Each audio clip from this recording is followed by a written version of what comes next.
Oh, fuck, that's an anti-tank rifle. Oh, fuck! That's an anti-tank rifle!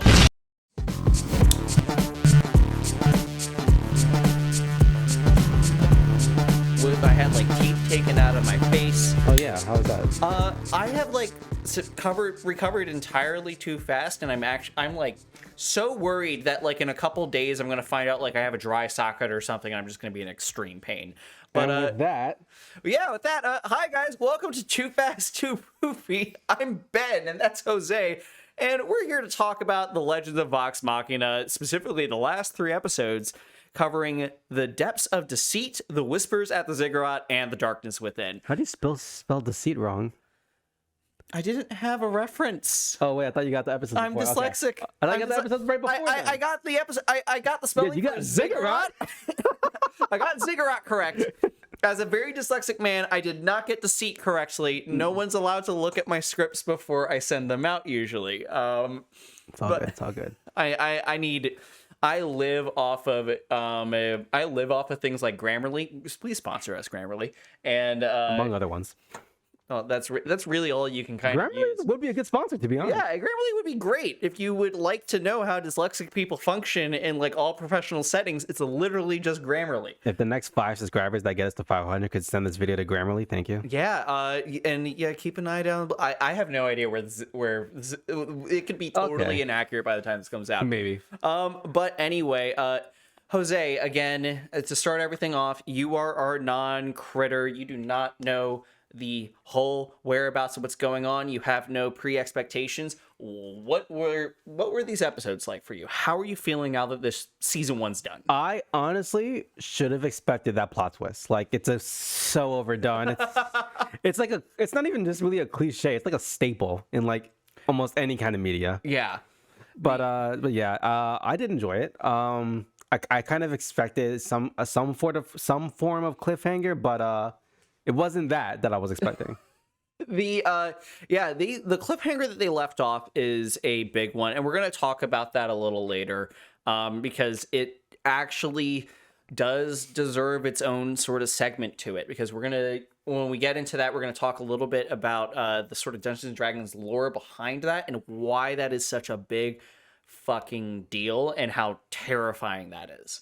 However, for a non-section piece, another thing that we like to keep an eye on this podcast is where the critic reviews are, and this show has stayed extremely highly rated. The last couple episodes have all been 9s on IMDb. I think there might have been like one 8.9, but everything has really taken off. And I gotta say, when this show was being announced, when it was successfully crowdfunded, like the Critical Role fan community, we like to hype up the cast. We like to make sure that like it's just, yes, please making stuff for us, because the kind of content that they make at a table doing improv and doing and playing Dungeons and Dragons is very intimate, and is one of the reasons why it has worked so well. And it's also the reason why the community is kind of the way that it is.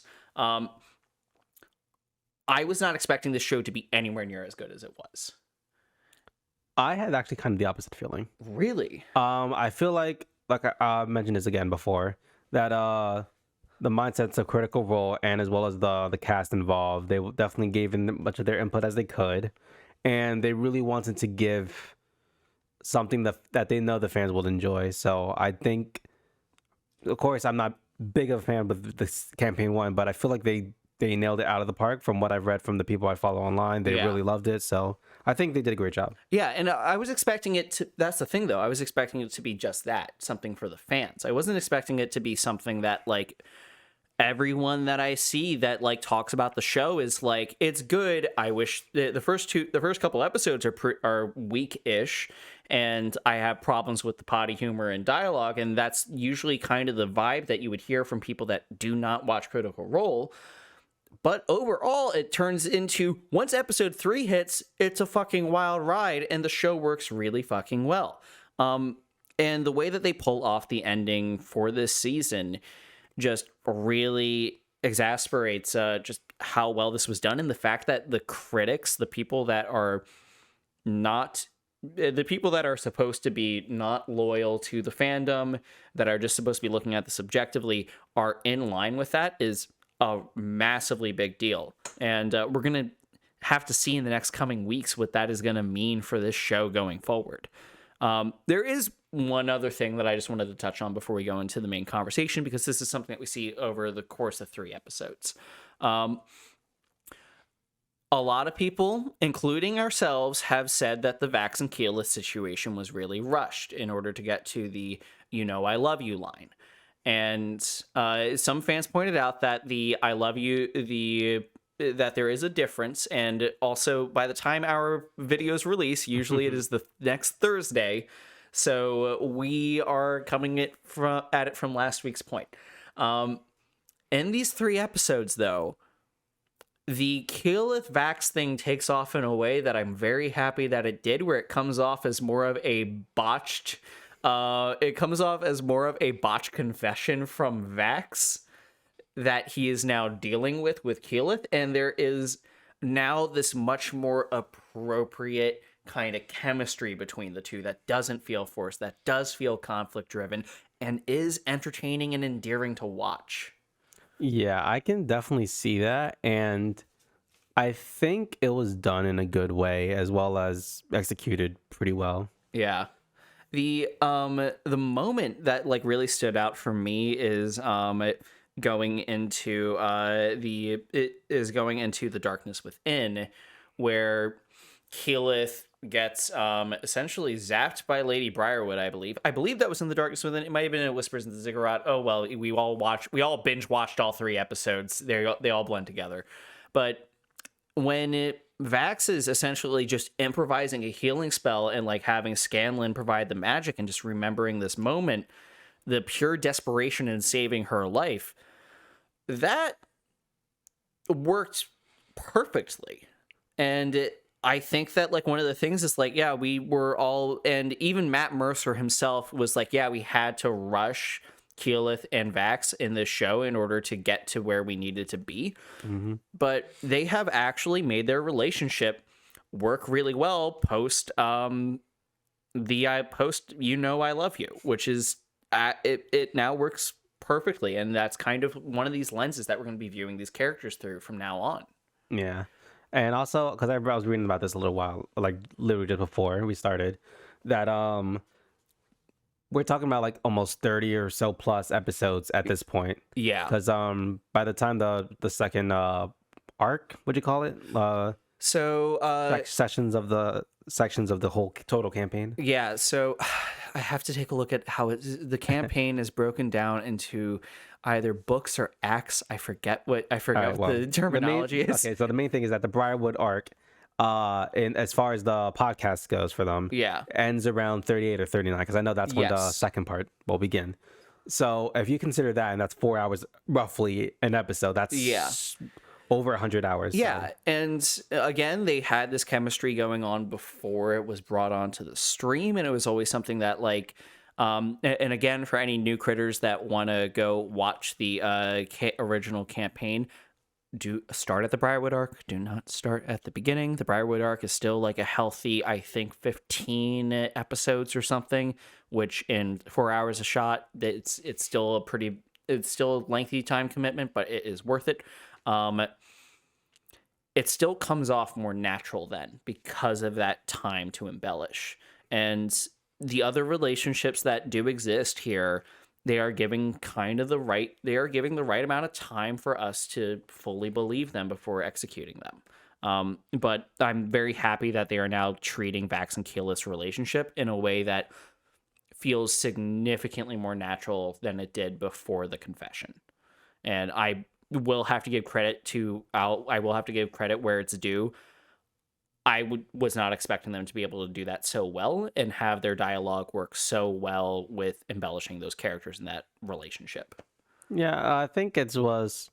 I don't know if that was really like a trial or error thing, but I definitely think it was like testing which things felt right and then executing them, which they did really well. And Yeah, and again, like in a situation like this, it's very difficult to get to where you want to go when you only have 12 episodes to do something that again had hours and hours and hours of work that went into it. Yeah.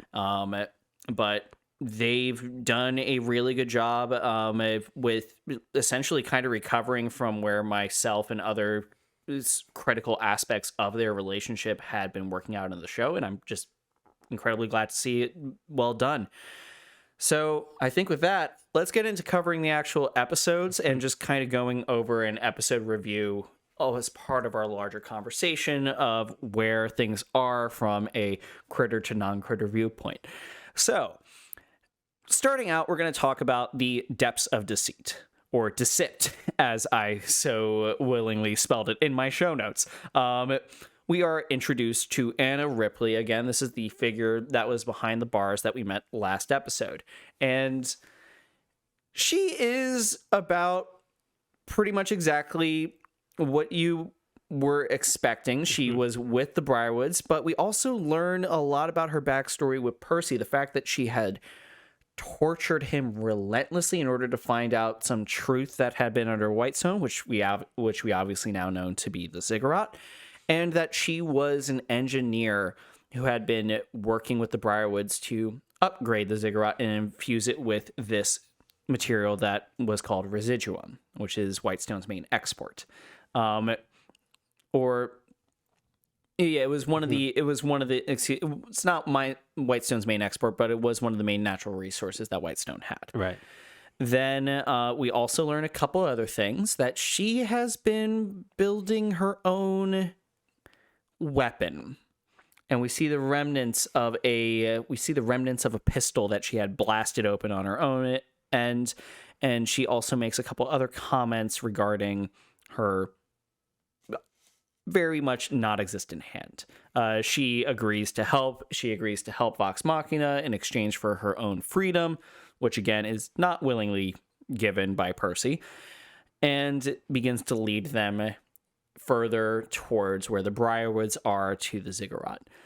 They then come into a room that was used to refine the residuum with large vats of acid. And like any place that you would expect large vats of acid to be, it then turns into Indiana Jones' acid trap, and Vax is taken away as a new vassal of the Briarwoods, but not before Cassandra betrays all of them.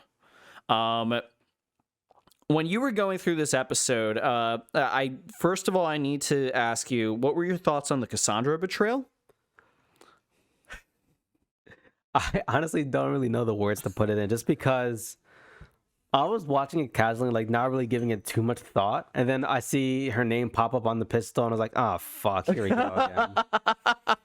And like I said, it's really something you could have expected. Yeah, it's that twist was so perfectly done in the original. It's actually almost done kind of beat for that. I think it was. I'd have to go back and rewatch. I think they may have collectively failed some perception checks beforehand, and then typical D&D. Yeah, typical D&D. You fail the perception check, and then it's just, hey Percy, by the way, a new name appears on your gun, and it says Cassandra DeRollo, and then you look over and you see her pulling this switch, and the door is closing, and Vax does exactly what he did.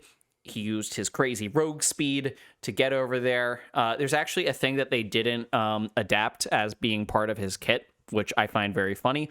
They gave Vax the boost of haste, which for people that do not know, haste is a spell in D&D 5e that makes you go twice your speed and gives you an extra action. Love it. Love it.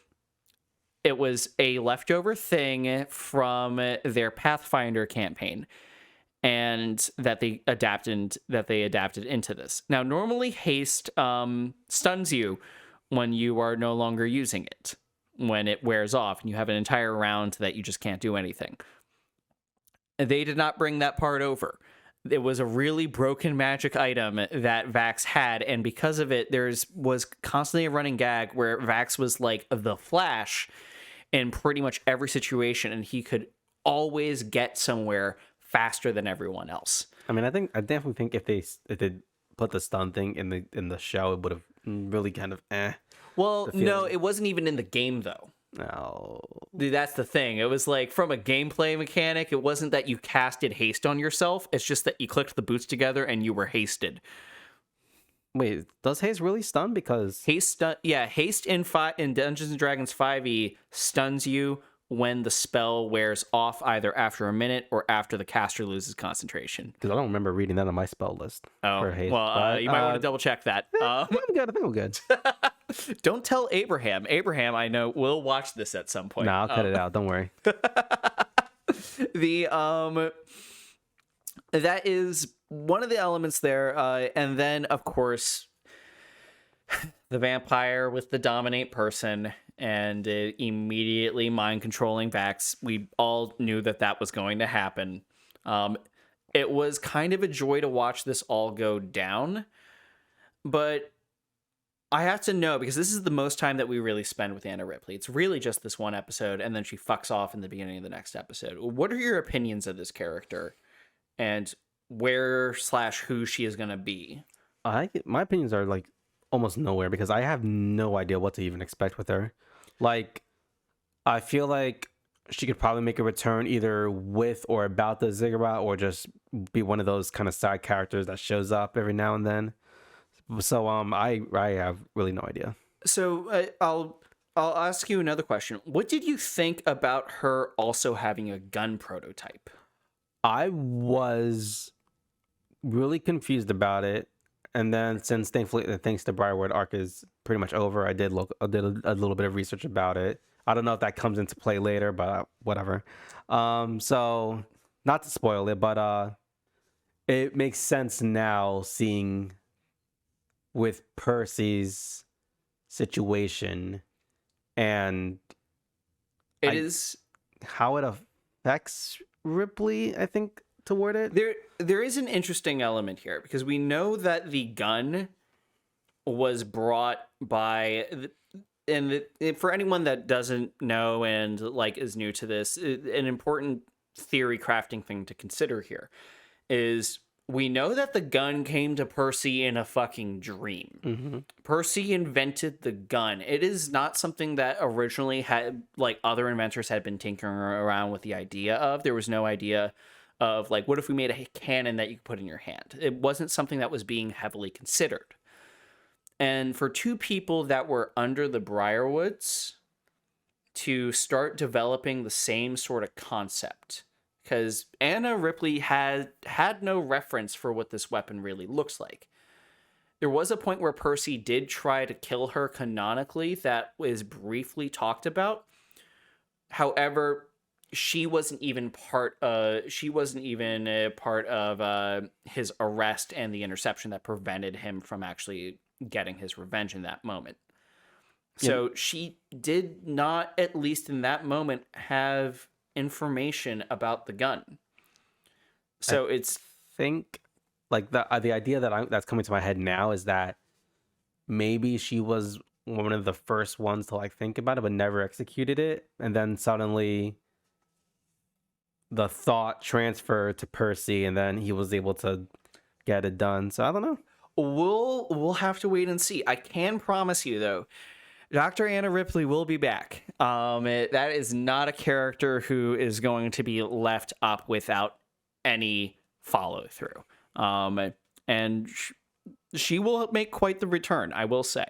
The next element here, as we're going through everything else, is the next episode, of course, Whispers at the Ziggurat. So, of course, they get to the Ziggurat, and then in a immediate moment of connecting all the dots together, they figure out what the Briarwoods' plans are between between what Scanlan was able to read, the knowledge of summoning, and they realize that the book itself wasn't a spell book, or... it was kind of a spell book. It was an instruction manual. It wasn't an inscription of spells, but it was how to bring the Whispered One back. And then now finally with the Whispered One being uttered in front of Keyleth, this show she's able to fill in some additional information. That the Whispered One is some ancient deity that exists on the... They kind of actually do a really lore accurate dump that he exists on he exists on some other plane and is trying to get back to the material world, and he's just some undead entity.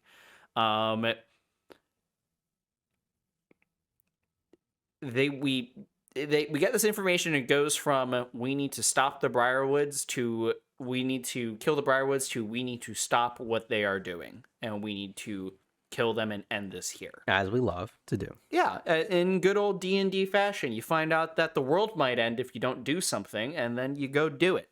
Really makes me wish I finished my Tomb of Annihilation campaign, but yeah. No one finishes Tomb of Annihilation, Jose. Well, there's reasons, personal reasons. Oh, okay, gotcha. But also, no one... Tomb of Annihilation is Tomb of Annihilation. Yeah, but I read it, and it's fun. It is fun. I wish Tomb of Annihilation had, like, a respawn mechanic that, like, didn't have to be homebrewed. That's my one thing. Like, if there is a Dungeons & Dragons games that deserves a respawn mechanic, it's Tomb of Annihilation. But anyway, I digress about Dungeons & Dragons modules. We get this... large, magnificent fight where the party is forced to be split and scattered to the wind. We have all of the siblings fighting each other, Vax and Vex, Percy and Cassandra. Percy and Cassandra, and everyone else is just kind of fighting for their life. We see Scanlan get silenced by Lady Briarwood, and we see just this entire last episode fight. I mean, it's just that. It's a fight. There's not too much analysis to be done. Honestly, I really like the individual fighting pairs. Oh, it was so good. We do start seeing, though, that Percy's demon is something that he himself cannot control. And he is now... There's a moment where... I believe it's this episode where when he starts fighting Cassandra, he's realizing that he has no control over what he's doing. And that he is personally fighting against his gun to prevent himself from giving her a mortal wound. And this plays into everything. This plays into everything else. Not to mention also Cassandra being controlled by Silas. Which is, I just want to say, like, as far as a, like, thematic element of a fight, two people being forced to fight each other against their will is something that I don't think I've ever actually seen. At least not in this context. It's always like two forces that are like, yes, fight for my entertainment. This is the Hunger Games. It's not like two people being actively possessed by third parties that have their own prerogatives. Right.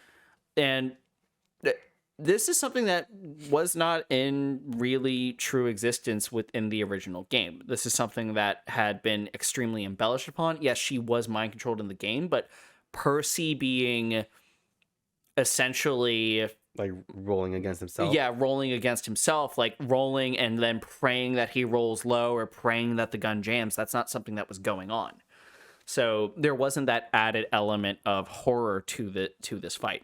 Of course, Keyleth eventually, in a way that had been very clearly hinted at through the whole show, does a sunbeam, where we now have established that Keyleth's other powers aren't just plant powers, but just straight up making tiny suns in her hands. I'm telling you, I love druids, man. They're fucking powerful. This whole episode between the mini fights, Keyleth's sort of awakening, and also just Pike being the goddamn powerhouse that she was. Like, what are you... Kamea. I can't even say it, but you know what I mean. Yeah, it's... Yeah. I really like Keyleth, but I feel like a lot of the times they're like saving her for the saving grace moments, and I'm not really against it, but I just feel like it's just something that they could do so much better with her character. It is true that, like, she definitely... We're now getting introduced to the idea that the two most powerful people are actually Pike and Keyleth in the group. I would say I actually think that we've seen Keyleth's power grow in the way that we've seen her grow as far as being a powerful individual and also as a character this season has been really damn good. because we gotten to see her actually come into her own and a lot more self-confidence. And everyone says Keyleth is probably the most relatable character within the show for just being her fun, awkward self. And I have to agree. And just the way that she's able to shine in those moments, I don't know. I kind of, maybe this is just me knowing the character really well, at least from the live stream. But I kind of love how they're actually being able to pull that off. Yeah. That being said, though, the way Silas getting burned, so good. I love that. Oh my gosh. And also there's nothing crazier than pulling sun powers from a tree that's called the sun tree. True. Yeah. There is such a nice natural element there. And I have harked on the magic system a little bit, but we are getting a little bit more of an idea of how how they want to be using a soft magic system in this, which I think is pretty good actually. Because everything that we've seen, we're being left with solutions that are, instead of being thrown at us in the classic "a wizard did it" kind of way, are being foreshadowed. And I think that that's working really well here. And then, of course, with the end of this episode, we get to the unleashing of the Whispered One. So she, there we go. Yeah. I am blanking out on the name. Delilah. Thank you. Delilah gets away, and not really. Anna gets away. No, Delilah gets away from the main fight and goes deeper into the Ziggurat. Part? Okay, yeah, my bad. And we are shown this room that is just a bunch of hands, an undead creeping out, and her casting some sort of spell and finishing this ritual. We are then shown this giant sort of black ball that's opening up. And then eventually we watch as this visage of this dead man with a single eye at the top of his head, rest blindfolded, shriveled face, starts to appear. And then, presumably because something did not work the right way, he vanishes. And all of the undead drop. And also, at some point during this, Keyleth gets fucking got. And what was right after this part, isn't it? No, because there is a specific order of events in the next episode. So we'll jump in and say that this is a blend of darkness within as well, because the way that they kind of flavored this all together was very much designed for us to finish Whispers at the Ziggurat and immediately jump into the next episode because they did a fucking cliffhanger. Mm-hmm.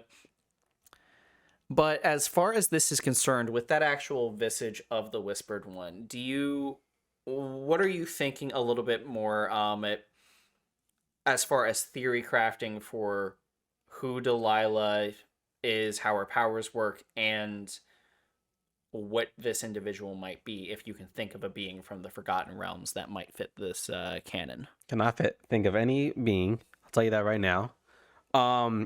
If the spell did go wrong, which I kind of assume, I would hope so, because that felt like a really big letdown, like some big supposed thing, and then all of a sudden, bloop, bye. But I'm not too sure about either who or what Delilah still really is. I guess more like a harbinger or something or anything, but well, considering the ball is still there, that we see this in Darkness Within, and how it sucked up it sucked up a whole dude. Yeah. I guess it just plays some point back in. I don't know at what point it does, but I don't know if I want to say it gives me hope for it, but I guess it's kind of more like we'll come back to this when we get there. Yeah. And I think that is an appropriate way that this is going to shape up. I will say, Matt Mercer, from a game master standpoint, he's very good about leaving no stone unturned. And for those watching Campaign 3, A Critical Role, we just got like another tie off to some very minor thing that happened at the end of campaign 1. Like a total joke situation just turned into a plot point in campaign 3. He likes to bring everything around and make sure that most, if not all, questions are answered at some point. This is clearly going to be a plant for later. This is going to be an ever-looming mystery that we're going to have to kind of learn to deal with. And there will, make no mistake, what has happened here will be important to the rest of the story. And then going into the darkness within and that bit from there, we watch as the skeleton's hands fall, and we learn that this area isn't just it's not just that the spell potentially failed, potentially as a side effect or some other reason, there is no magic allowed anywhere near that sphere. Right.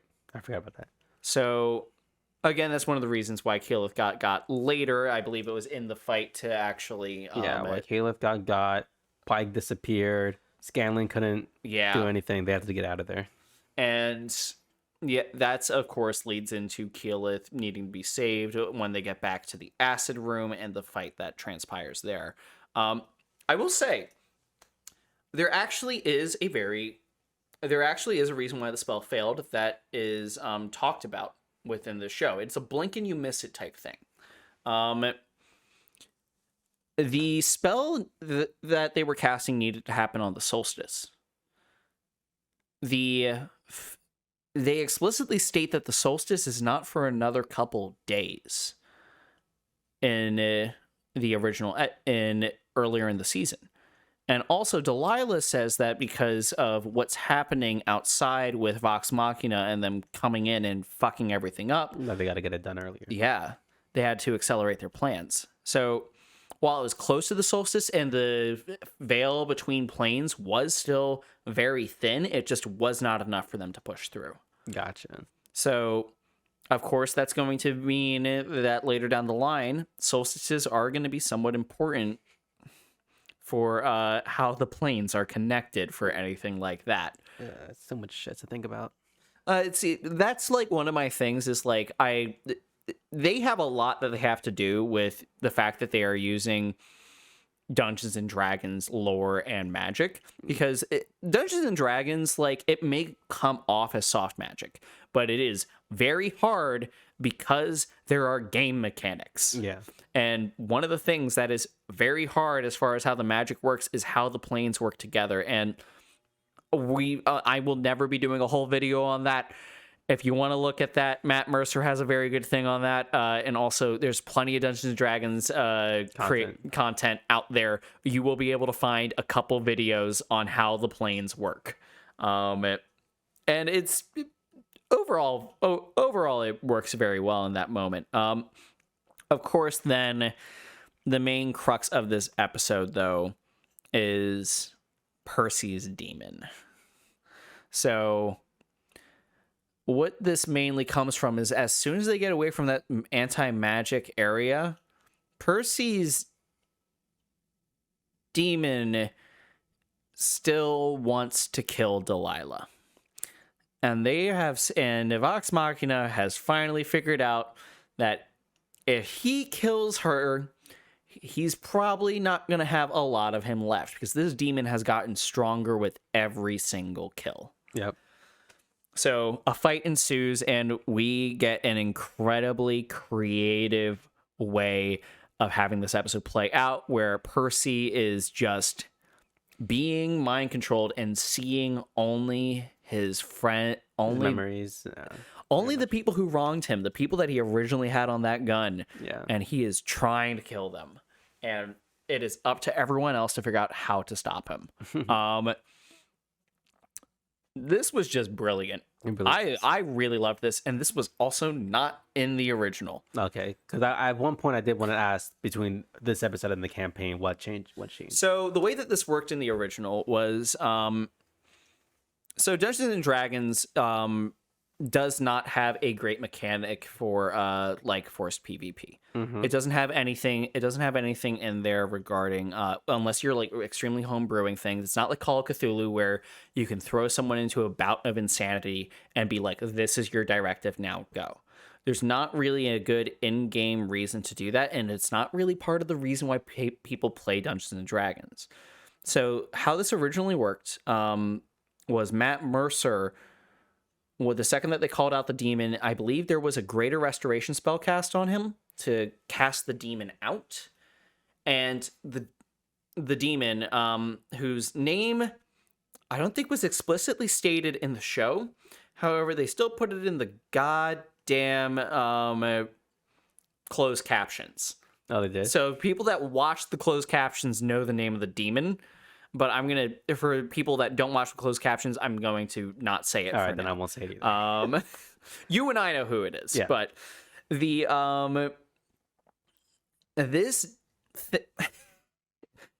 this thing was just that. It was them fighting a demon, not even in the acid room. It was like in a hallway. Right.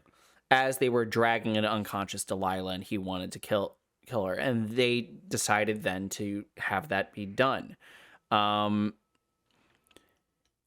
It was nowhere near as crazy. I think that there may have been like a possession element to it, but ultimately the demon was cast out mechanically, and then they fought the demon, defeated the demon, and then he whisked away. And Matt Mercer called for a perception check, I believe, of some sort, and they all missed the part where the demon went back into the gun. Okay. Which is the reason why when Scanlan threw the gun in the acid, which did happen pretty much exactly how it did in the show, that it was just like, oh, yeah, no, the demon was there. It was literally that moment of a total fucking guess, and we got that little bit of closure that, oh yeah, it was just a little bit of black smoke that rose from the acid. Okay. It wasn't like a face popping. Yeah, it wasn't anywhere near as flavorful or like suddenly frightening. It was just a nice little touch, and like I think that's one of the embellishments that the show did extremely well. Yeah. The difference in that, I like, again, there's not really a whole lot to dissect. It's fighting, and it's really just, I want to say, extremely good use of Percy's character and having his entire character arc come to a climax. And I said it from the get-go that we would need to see a lot of Percy backstory in order for him to become really relatable, in order for us to truly understand him. And between all the flashbacks that we got this season and the way that they did this final fight, like, I have to give it to the writers' room. This was a phenomenal way to do this. Right. I don't really have anything else to say other than praise. It's really hard for me to pick holes in all of this. But that's just kind of where I have to leave it at that. This episode really pulled this off. Yeah. A lot of times fight choreography is like sometimes one of the hardest things to like manage. And with animation, I can't even imagine like how either difficult it can be or more easier, but I know nothing about animating fight choreography. I don't know either. We'll ask Kenny later. Kenny is I'm sure Kenny has thoughts. Kenny, if you're watching this, put your thoughts down. But like the different, like, because with animation you can do so much. Right. And like, but of course, like, fight choreography and animation looks so damn good because it's animated. Yep. That being said, like, the way that they were able to animate this and like edit it so that you would see the visage of the people that he wanted so badly to kill, and then you would also see Vox Machina in those same positions in that match cut. Oh, Yeah. like, and like, again, I knew what was going to happen. I knew like Caliph wasn't going to die, that they were going to get her back up, and the show still faked me out throughout a lot of this. I thought that, like, because we've seen characters get killed that were not originally killed in the original, so I didn't know Cassandra was going to make it out of that alive. Okay, right. It does kind of do anime power of friendship trope at the end.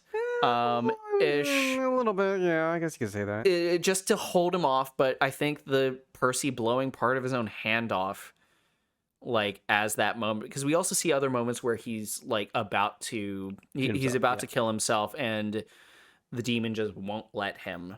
And that was also a cool scene, like him trying to pull the trigger. Yeah, him trying to pull the trigger. You see the little smoke resisting thing. it. Yeah, it works really damn well. Again, nothing to say but good things. I will say, going back, at the end of this episode, they get all that stuff done. Cassandra kills Delilah in a very fitting way. Nice. And the idea that Percy had to get over his hate, but Cassandra really had so much more reason to hate and want to kill Delilah. So it was natural for her to finish him off. And I believe it happened that way in the original. I forget. I do remember that they threw her in the acid, but honestly, no, because I think she was unconscious when they threw her in the acid. I'm not quite sure who actually did the finishing blow, because a lot of that was redone for embellishment, I think. Okay. But I would have to go back and check. Dude, let us know in the comments if I got that wrong.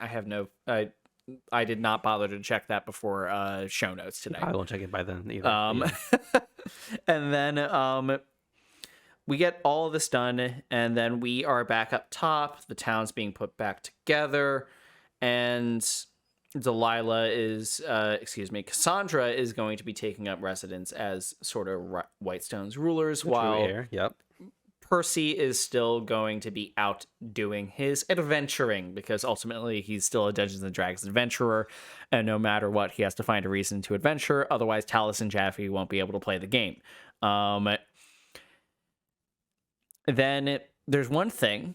We get introduced to another very powerful Keela thing, transport via plants, which there's a fun thing where they poke fun at the magic system within Dungeons and Dragons, where she's like, I have to be really powerful. I can only do it once a day. And I think we only have like a couple seconds, so everyone needs to run.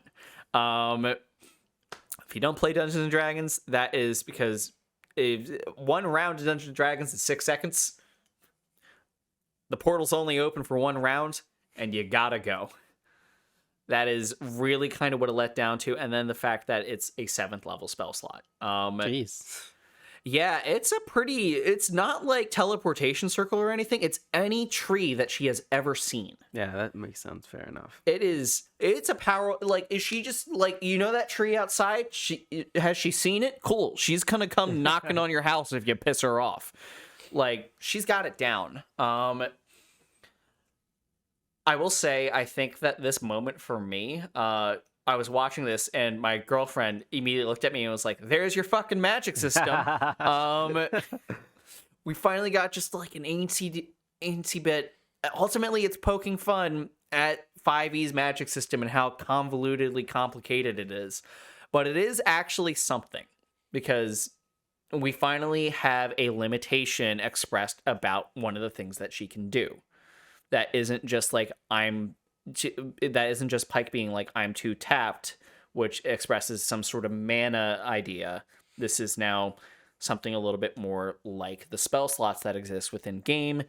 And because this is still based off a Dungeons and Dragons game, there's going to be moments where the spell slots are going to be very important to how a story gets resolved. Yeah.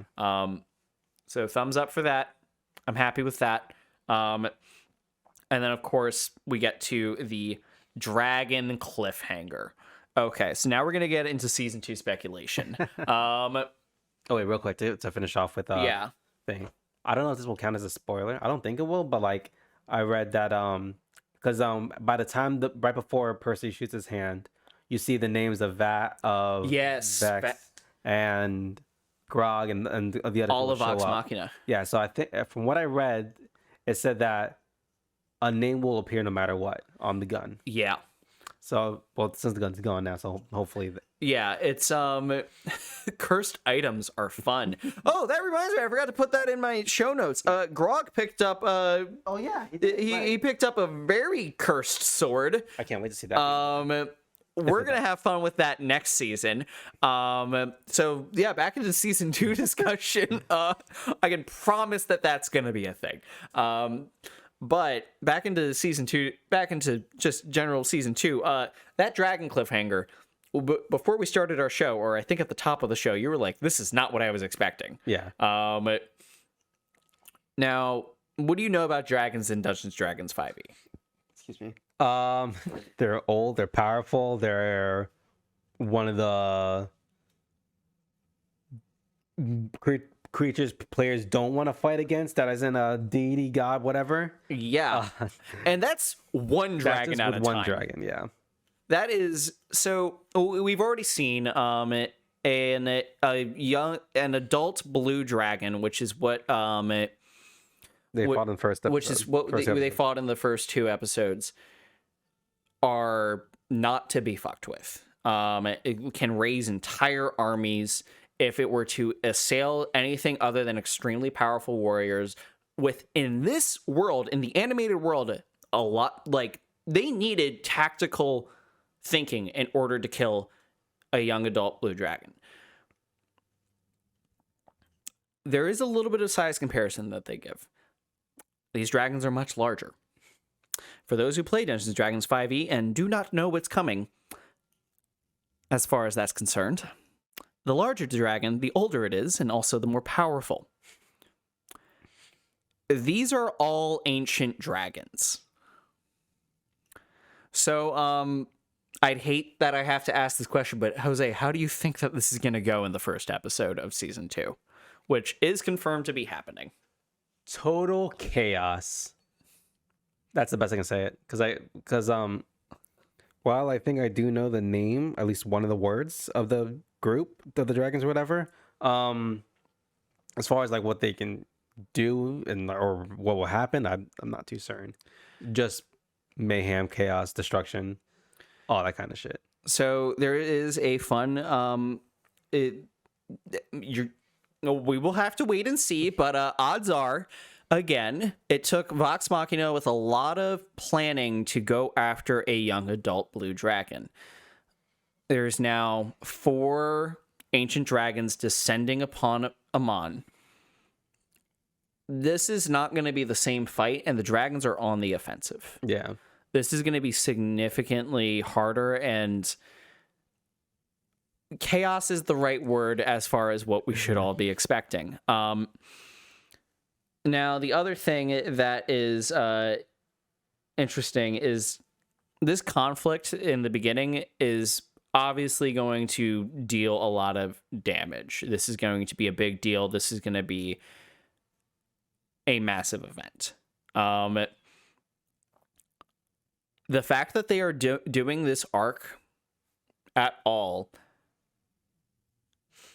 I personally, and I think every person that has watched Campaign 1 will agree, that they will need more than 1 season in order to resolve this story. Well, fuck. Yeah. Because the way that this is going to play out is, this is the kind of thing that an entire Dungeons & Dragons campaign is usually built upon. Right. Is you introduce a big group of big bads, and then you have to deal with the big group of big bads, and it's going to be a much more slow burn type thing. You're not going to be able to just waltz up and be able to deal with this. And at this point, I believe they are around level 12 when this happens, if not maybe 13. They're not even in the proper 3rd tier, as Dungeons and Dragons players would like to call it. And this is going to be kind of the 3rd tier story arc for them. So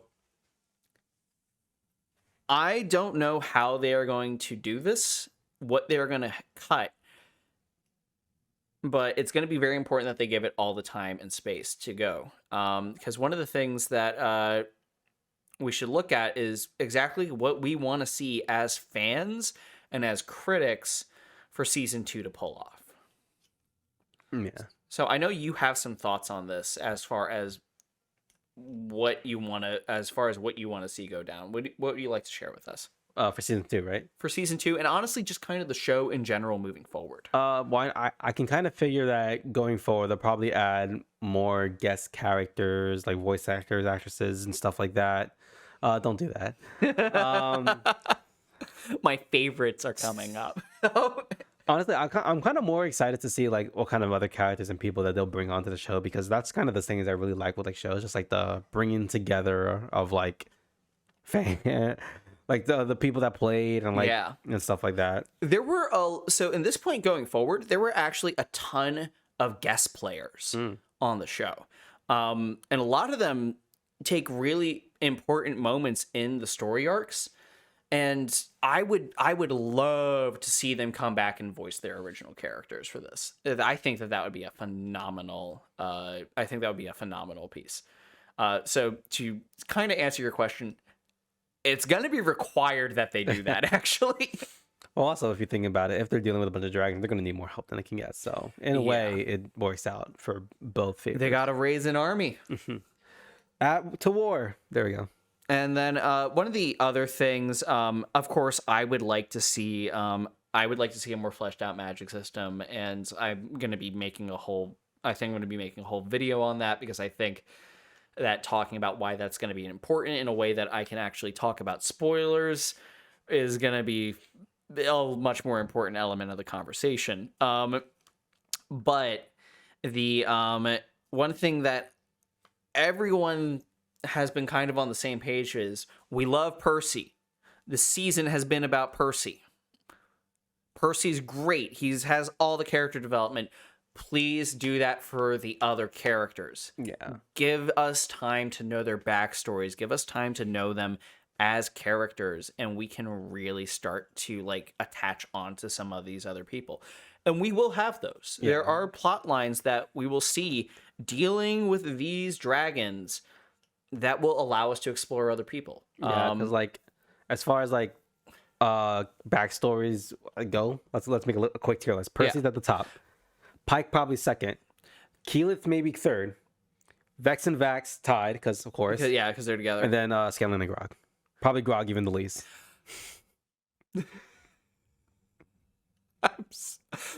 Bruh, I'm not gonna lie, if they adapt this correctly, your list of like who has the top backstories is going to like flip around. Good. A bunch. I want it to. It is going to be an ever-changing thing. That being said, I think Percy will stay like up here, just because Taliesin created a really fascinating character, and also Taliesin is literally like, people have done interviews with him off of like, how do you make such amazing characters with like crazy backstories and stuff that like people talk love? About the Blood Hunter from campaign 2. Yeah. The don't even fucking get me started. Don't even fucking get me started. Oh my god. If you can go without campaign 2 spoilers, do it. Yeah, Taliesin is the G. He is the GOAT on character creation. We love that man.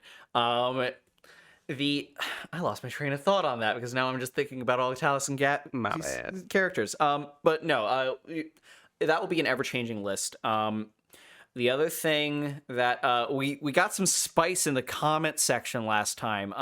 So it seems to me that people in the comment section cannot decide if they like the amount of swearing or dislike the amount of swearing in the show. I think that's fair to be very split about it. It makes sense for it to be a down even split. I am personally in the fan of give us less so that the swearing works when it's supposed to. Yeah. I'm in that camp. I have no issue with swearing. I actually have almost no issue with the potty humor and like sort of how lowbrow they can get with some of the humor that they choose, because there is smart humor in this show. There are genuinely funny things. There's also some really dumb fucking crude humor that I think is necessary in order to adapt the characters. I think so too.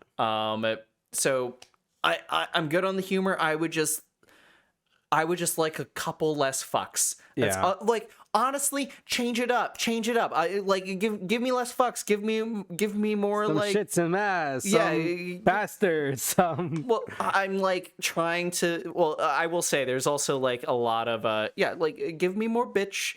Give me shit a little bit more. Give me some more creative swearing and use of swear words. That's. I don't have a problem with swearing existing. I just don't want to be bombarded with fucks. Yeah. That's my only note. Like, I think, because I'm kind of indifferent with it, to be honest, but I think if it's like a more casual setting, like like they were when they're at Yeah. Campfire in the second set of episodes, and they were just talking about monsters or whatever. I think that's a decent time for just random swearing. Yeah. When we go back to Pike battling with against the zombie army, and that was consistent, it felt off. Yeah, it felt off. So like, if it's in a battle once, maybe twice, that seems okay. Casual wise, whatever. Yeah, and again, I just want to make it very clear. I'm nitpicking when I am talking about the swearing. I think that the show could exist just fine with the swearing. This is a nitpick. This is me wanting to just I see a quality issue. I see something that doesn't quite work all the time, and I'm just like, hey, we can dial it down a bit. Yeah, it's fine. Totally agree. As far as everything else, I think now we just have to wait till season 2, which does not have a release date. But I have a question for you, Jose. Are you at all considering going back and watching campaign 1 now?